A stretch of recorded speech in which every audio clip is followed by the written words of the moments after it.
Hello everyone and welcome to BlenderWorks. This is a new tutorial series on procedural texture in Blender.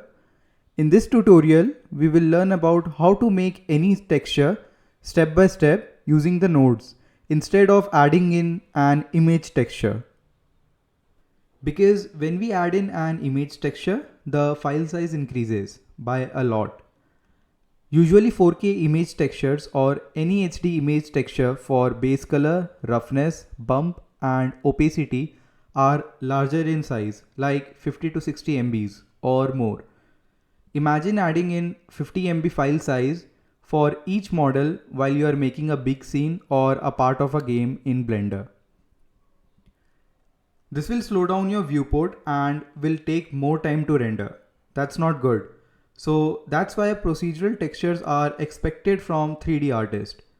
Also, it gives more control over your texture. To make a procedural texture, I follow 3 simple steps. The first one is to Google the image of the texture which I want to make. The second step is to analyze the texture.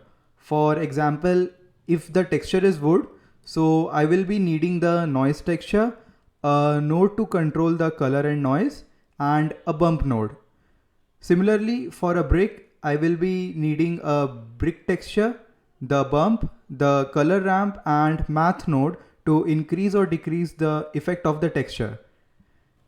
There are different kinds of texture like noise, Voronoi, brick, magic, Musgrave and more.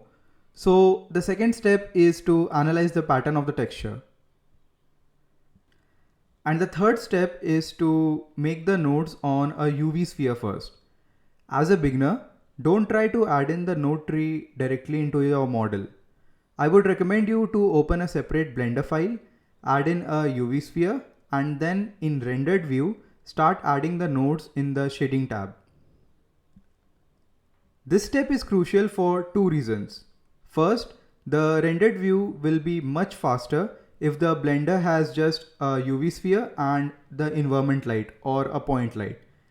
Every time you make changes to your node tree, the Blender will process the nodes faster and show you the results immediately.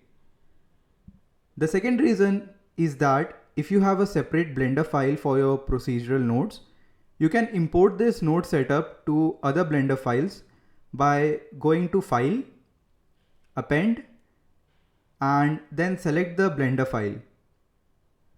Go to the Materials and select the material. This way you don't have to make the node tree setup again and again for your different files. So we will do all of these things in our procedural texture node series. It will be of 4 episodes and in each episode we will learn about a different kind of texture. So stay tuned, subscribe to the channel if you want to get a notification about the upcoming video, and I will see you in the next one.